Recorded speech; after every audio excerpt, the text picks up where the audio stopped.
NIM 332021014. Di video ini saya akan menjelaskan sedikit tentang asal-usul Indonesia. Nah, teman-teman pasti pada penasaran kan, dari mana sih asal-usul Indonesia ini? Dan siapa yang memberi nama Indonesia kita ini? Simak videonya sampai habis ya teman-teman. Oke, jadi untuk asal-muasal dari nama Indonesia kita ini, sejarah mencatat Indonesia juga dikenal dengan sebutan Nusantara. Jauh sebelum Indonesia ini merdeka, berbagai bangsa di dunia ini sudah memberikan sebutan berbeda-beda untuk negara kita ini. Kayak Tiongkok misalnya, mereka menyebutnya Indonesia ini dengan sebutan Nanhai, yang memiliki arti kepulauan Laut Selatan. Sedangkan orang-orang India lebih suka menyebut Indonesia ini dengan sebutan Dwipantara, yang bermakna kepulauan antara. Lalu pada saudagar Arab, dia juga sempat singgah ke Nusantara ini dengan menyebut Indonesia dengan nama Jazair Al-Jawi, yang diartikan dengan kepulauan Jawa. Nah, berbeda lagi dengan bangsa Eropa kayak Belanda, Inggris, Portugis, yang mayoritasnya mereka itu menyebut Indonesia ini Hindia Timur. Dan dengan nama-nama ini diberikan untuk membedakan penyebutan Indonesia dengan wilayah Amerika yang memang baru ditemukan sekitar abad ke-16. Namun seorang antropolog yang bernama James Lucius Logan yang berasal dari Skotlandia dan George Samuel Windows Orwell dari Inggris yang akhirnya mencetuskan nama Kepulauan Nusantara dengan sebutan Indonesia dalam jurnal ilmiahnya. Karena memang melalui artikel Logan tadi dan jurnal mereka yang berjudul Journal of Indonesian Archipelago of Ancient Folklore di tahun 1850, mereka menegaskan bahwa sudah tiba saatnya bagi penduduk Kepulauan Hindia atau Kepulauan Melayu untuk memiliki nama khas. Karena menurut Orr, nama Hindia tidak begitu tepat dan sering menimbulkan kerancuan dengan penyebutan India. Kan hampir sama tuh India dengan Hindia, gak begitu ada perbedaan. Dan Orr pun pada awalnya ini mengajukan dua pilihan nama. Yang pertama Indonesia dan yang kedua yaitu Malayunesia. Kenapa? Karena memang penduduk Kepulauan Hindia atau Kepulauan Melayu memang masing-masing akan menjadi orang Indonesia atau orang Malayunesia. Dan pemilihan nama Malayunesia sendiri dianggapnya lebih tepat karena memang Kepulauan Indonesia ini kan dihuni oleh mayoritas ras Melayu. Sedangkan cakupan Indonesia dianggap terlalu luas. Yaitu menurut tapi Logan memiliki pendapat yang berbeda juga, di mana dia ini menyebutkan bahwa Indonesia ini memiliki makna Indian Island atau Indian atau Archipelago, dan kemudian dia pun mengutip nama ini Indonesia ini dan mengganti huruf U tadi dengan huruf O agar ucapannya lebih baik dibanding Indonesia, mending Indonesia kata dia. Nah, maka dari itulah lahirlah istilah Indonesia. Dan dari situ untuk pertama kalinya kata Indonesia dikenal oleh dunia melalui tulisan Logan yang berbunyi Mr. Orr menyarankan etnografi Indonesian dan Malayunesian, dan saya lebih suka istilah geografis murni Indonesia yang hanya sinonim dan lebih pendek untuk pulau-pulau Hindia atau Kepulauan Hindia. Nah, jadi gitu. Dan setelahnya, setiap kali melakukan kajian ilmiah, Logan ini selalu menyebutkan Indonesia secara konsisten dalam jurnal-jurnal ilmiahnya. Di Indonesia sendiri, orang yang menggunakan istilah Indonesia untuk pertama kali adalah Bapak Suwardi Suryaningrat atau Ki Hajar Dewantara, di mana pada saat itu di tahun 1913 Ki Hajar Dewantara ini diasingkan di Belanda. dia pun mendirikan pers dengan nama Indonesisch Persbullers. Dan di saat inilah Douwe Bedekker, Ki Hajar Dewantara, dan Dr. Cipto Mangunkusumo mulai menggunakan Indonesia sebagai identitas publik mereka dan digunakan untuk mengusung gagasan modern perpolitik dalam Partai India, di mana orang-orang kelahiran Indonesia harus mulai membangun kesadaran politik dan berbangsa Indonesia tanpa membedakan suku, ras, dan keyakinan juga. Dan dari situ pada dasawarsa 90-an nama Indonesia ini diambil alih oleh tokoh-tokoh pergerakan Indonesia, sehingga nama-nama Indonesia ini memiliki makna politis sebagai identitas suatu bangsa yang juga memperjuangkan kemerdekaan Indonesia mereka, di mana saat itu pula Bung Hatta, salah satu proklamator kemerdekaan Indonesia, menegaskan dalam tulisannya, negara Indonesia merdeka akan mustahil disebut Hindia Belanda. Juga tidak India saja, sebab dapat menimbulkan kekeliruan dengan India yang asli.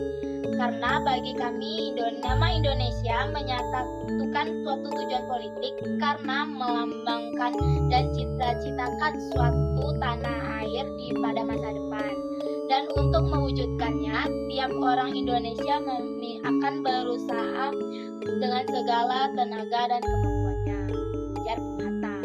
Dan sejak saat itu pula, para pemuda dari berbagai pulau pun akhirnya mendeklarasi diri mereka sebagai pejuang kemerdekaan Indonesia. Dan seperti yang kalian tahu, mereka yang sudah bergabung di wilayah konseptual yang tertindas oleh Belanda, hingga akhirnya mereka berhasil memperoleh kemerdekaan kita pada tanggal 17 Agustus tahun 1945. Nah, jadi gitulah kira-kiranya sampai akhirnya tercetuslah itu nama Indonesia untuk negara tercinta kita ini. Dan sekarang nih, setelah kita tahu asal-usul nama Indonesia, oke, jadi di sini sekarang kita akan berbahas asal-usul nenek moyang Indonesia. Nah, jadi asumsi umum kalangan pakar sejarah, manusia di bumi ini berasal dari suatu tempat sebelum akhirnya bermigrasi dan menyebar ke seluruh dunia. Dan yang perlu kita ingat, jutaan tahun yang lalu, daratan di dunia ini tidak seperti yang kita lihat pada masa sekarang. Nah, dulu itu daratan besar ini masih tergabung, sehingga pendahulu kita dapat bermigrasi dari satu tempat ke tempat lain hanya dengan perjalanan kaki saja. Itu dulu. Dan asumsi umum tersebutlah yang turut mempengaruhi berbagai teori yang muncul tentang asal-usul dari nenek moyang Indonesia. Dan dari berbagai teori itulah dapat dihubungkan menjadi beberapa teori ini, yang diantaranya adalah teori Horn of Africa, teori Horn of Thailand, teori Nusantara, dan teori Yunanwan. Nah, yang pertama dulu ini, teori Horn of Africa. Menurut hipotesis ini, bangsa Indonesia seperti bangsa-bangsa di Asia lainnya berasal dari Afrika, terutama dari tanduk Afrika yang of Afrika, yaitu kawasan timur Afrika yang sekarang meliputi negara Djibouti, Eritrea atau Ethiopia atau Somalia. Nah, migrasi Homo sapien atau manusia modern keluar dari Afrika ini melakukan lebih sekali. Nah, teori asal-usul bangsa Indonesia yang satu ini didasarkan pada data arkeologi dan genetika. Misalnya nih, di daerah terpencil Asia dijumpai arahan berbagai ras. Dan dari kondisi ini memungkinkan kalau memang ras yang berbeda-beda itu berujung pada DNA yang sama. Nah, migrasi yang keluar dari Afrika ini diperkirakan berlangsung secara bergelombang, sekitar 50.000 sampai 70.000 tahun yang lalu. Dan seperti yang kita bahas sebelumnya, migrasi dari penyebaran populasi ini dimungkinkan karena memang pada zaman es, bumi kita ini merupakan satu kesatuan daratan yang luas. Itu teori yang pertama. Teori yang kedua adalah teori Horn of Taiwan. Dan menurut hipotesis ini, bangsa Indonesia itu berasal dari Taiwan katanya. Ini didasarkan pada data persebaran bahasa dan arkeologi di kawasan yang meliputi Asia Tenggara menegaskan Oksenia. Bahasa-bahasa yang digunakan di kawasan tersebut ternyata merupakan variasi dari rukun bahasa yang sama, yakni Austronesia, yang pertama kali digunakan oleh Taiwan.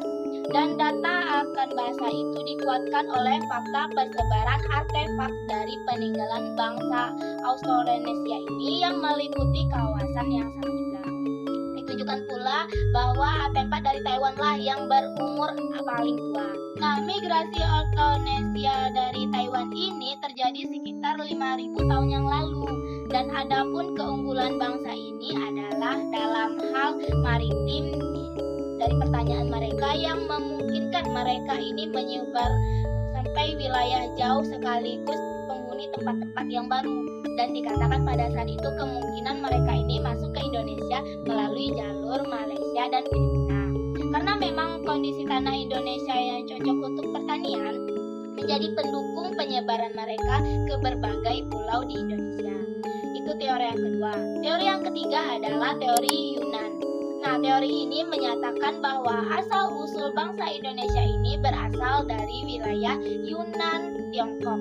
Dan para ahli yang mendukung teori ini adalah R.H. Geldern, J.H. Jaeger, J.R. Foster, dan Joel Logon.